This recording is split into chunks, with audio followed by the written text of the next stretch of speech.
Viewers, क्या आपका air condition okay है? क्या उसकी गैस पूरी है? क्या वो सर्विस होने वाला है?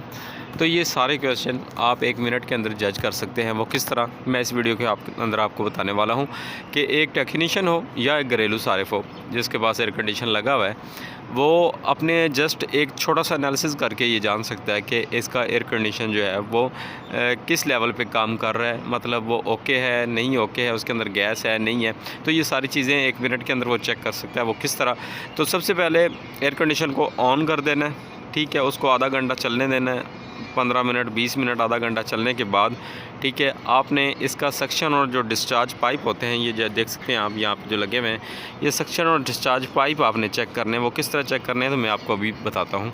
व्यूअर्स, तो आप देख सकते हैं कि मेरे पास ये मित्सुबिशी का, ठीक है, मित्सुबिशी का 2 टन का एयर कंडीशन है। और इसका मैंने ये इसके जो पाइप के ऊपर कवर लगा हुआ था वो मैंने उतार दिया। अब ये हमारे पास 2 पाइप आ गए, ठीक है। ये 2 पाइप आपको हमेशा देखने को मिलेंगे हर एयर कंडीशन के अंदर।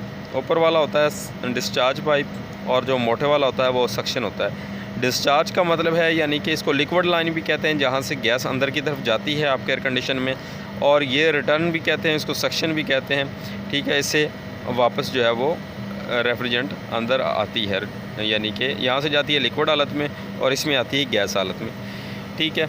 क्योंकि जब लिक्विड हालत में जाती है तो इसको अंदर जब हीट मिलती है रूम की, इसका अंदर वाला इंडोर जो होता है वो इसके अंदर से इसकी कूलिंग खींच लेता है, उसके अंदर गर्मी जो है जज़्ब हो जाती है, तो ये अपनी फॉर्म बदल के वापस जो है वो गैस फॉर्म में इसके अंदर चली जाती है।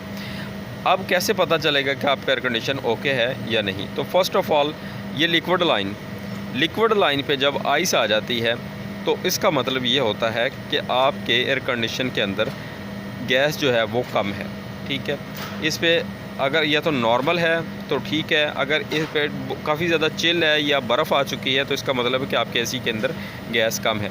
अभी इसको आप हाथ लगाएंगे तो हल्का सा ठंडा होगा, बिल्कुल नॉर्मल सा, तो इसका मतलब है कि आपके रेफ्रिजरेंट एसी के अंदर पूरी है, ठीक है। तो इस पे ऊपर कभी आइस नहीं आएगी अगर आपका एयर कंडीशन ओके चल रहा है तो, ठीक है। उसके बाद नीचे वाले पे आ जाए, तो ये होता है हमारा सक्शन पाइप। तो ये हमें बताता है कि हमारे एसी के अंदर क्या प्रॉब्लम है। अगर इस पे आइस आ जाए, ठीक है, जैसा कि आप देख रहे हैं इसके ऊपर अभी भी हल्की फुल्की आइस है, तो इसका मैंने ब्लोअर स्लो किया है। तो अगर इसके ऊपर आइस आ रही है तो इसके चंद एक रीज़न है। पहला रीज़न हो सकता है कि आपके अंदर रूम के अंदर जो है कूलिंग पूरी हो और आपका थर्मोस्टेट प्रॉपर काम नहीं कर रहा और कूलिंग काफ़ी ज़्यादा हो चुकी है, जिसकी वजह से इसके ऊपर आइस आ गई है, एक रीज़न। दूसरा रीज़न ये होता है कि आपका एयर कंडीशन जो है वो प्रॉपर काम नहीं कर रहा, उसको सर्विस की ज़रूरत है, उसकी फिन्सें चौक हो चुकी हैं, उसका फ़िल्टर चौक हो चुका है, उसका ब्लोअर जो है वो डस्टी हो चुका है और वज़नी हो चुका है, जिसकी वजह से वो सही से स्पिन नहीं कर रहा, घूम नहीं रहा। तो उस वजह से भी इसके ऊपर आइस आ जाती है, क्योंकि जो लिक्विड लाइन से रेफ्रिजरेंट जा रही है वो प्रॉपर अंदर, उसके अंदर गर्मी जज़ब नहीं हो रही, वो प्रॉपर इंडोर काम नहीं कर रहा, जिसकी वजह से वो लिक्विड वापस आ रहा है। तो इस जगह पे आके लिक्विड काफ़ी ज़्यादा चिल्ड हो जाता है रेफ्रिजरेंट का, गैस का, तो ये उसके ऊपर आइस आना शुरू हो जाती है। तो इसका मतलब है जब इसके ऊपर आइस आए तब भी आपका एयर कंडीशन को सर्विस की ज़रूरत होती है, या अंदर कूलिंग पूरी होने की वजह से वो इसका थर्मोस्टेट जो इसने कूलिंग पूरी होने पर ट्रिप करवाना था एसी को, आउटडोर को, वो काम नहीं कर रहा और रेगुलर आपका एयर कंडीशन चल रहा है। तो इस चीज़ को आप कैसे जज कर सकते हैं? अंदर जाएँ, कूलिंग चेक करें। अगर तो कूलिंग नहीं है तो आपका जो है वो सर्विस का इशू है। अगर कूलिंग है, काफ़ी ज़्यादा है और फिर आइस आ रही है तो आपके थर्मोस्टेट का प्रॉब्लम है। तो इस तरह से आप इसको जज कर सकते हैं कि हमारा जो है वो एयर कंडीशन किस कंडीशन में चल रहा है। तो मज़ीद इसमें जो है वो बाज़ों का क्या होता है कि पाइप जो हैं वो किसी वजह से बेंड हो जाते हैं, यानी कि सक्शन का पाइप या अंदर एयर कंडीशन का पाइप कहीं से बेंड हो गया, तब भी इसके ऊपर आइस आ जाती है, ठीक है। तो पाइप बेंड होने की वजह से या सर्विस की ज़रूरत होने की वजह से तब इसके ऊपर सक्शन लाइन के ऊपर आइस आती है।